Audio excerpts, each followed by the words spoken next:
আস্তে মুখ ধরিও না, ছোট মানুষ, ঠিক আছে যাও। সবাই তাকায়েন না, বাচ্চাটা ভয় পেয়ে যাবে। জুমায় আসছে, আলহামদুলিল্লাহ আলহামদুলিল্লাহ, ছোট বাচ্চারাই তো আসবে। আগামীতে তো আমি আর আপনি থাকবো না, ও এখানে এসে মসজিদ পুরো করে দেবে ইনশাআল্লাহ। আর কেউ ওর দিকে তাকানোর দরকার না, লজ্জা পাবে, লজ্জা পেয়ে আর আসবে না।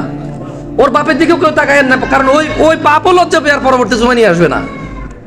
আমি ওই বাবাকে সাধুবাদ জানাই যে বাবা তার এই বাচ্চাকে জুমায় নিয়ে আসছে। আল্লাহ ওই বাপকে আর ওই বাচ্চা দুজনকে বরকত দিক। এবং এই মসজিদের মুসল্লি যারা এই বাচ্চাটা চিল্লা চিল্লি করার পর তার দিকে রাগ হয়ে তাকায়নি, আল্লাহ তাদের উপর বরকত দিক। এরা আগামী দিনের ভবিষ্যৎ, এরা আসবে, এদেরকে নিয়ে আসবেন। এরা কান্না করলে চেষ্টা করবেন কান্না থামাইতে, অথবা সেফ জোনে যেখানে আপনি ওকে মেনটেন করতে পারবেন সেখানে অ্যাটলিস্ট। বাট ও আসবে, মসজিদে আসবে, ও মসজিদে আসবে, ওকে মসজিদে নিয়ে আসতে হবে।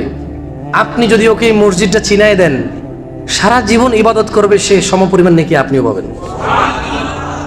ওই বাবা মা বড় হতভাগা, যেই বাবা মা তার বাচ্চাদেরকে কোরআন শিখায় না, তার বাচ্চাকে ওযু করতে শিখায় না, তার বাচ্চাকে নামাজ নিজে শিক্ষা দেয় না, ওই বাবা মা হতভাগা।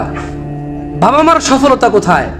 বাচ্চাটাকে যদি ওযু শিখায়, নামাজ শিখায়, কোরআন শিখায়, বাচ্চাটা 60-70 বছর আল্লাহর দেওয়া নিয়ামত যতদিন এই পৃথিবীতে বেঁচে থাকে, এই যা কিছু ফান্ডামেন্টাল বাপ মা থেকে শিখছে, এই বাচ্চা যদি এই ফাউন্ডেশনের উপরে বেস করে যদি পড়াশোনা করে শেখে, এই বাচ্চা যা পড়বে সুবহানাল্লাহ, বাপ মায়ের উপরও নেকি আসবে। মানুষ দুনিয়ার বিজনেসটা ভালো বোঝে কোনটাতে লাভ, আখিরাতের বিজনেসটা কেউ বুঝতে চায় না। আল্লাহ আমাদেরকে বোঝার তৌফিক দান করুন।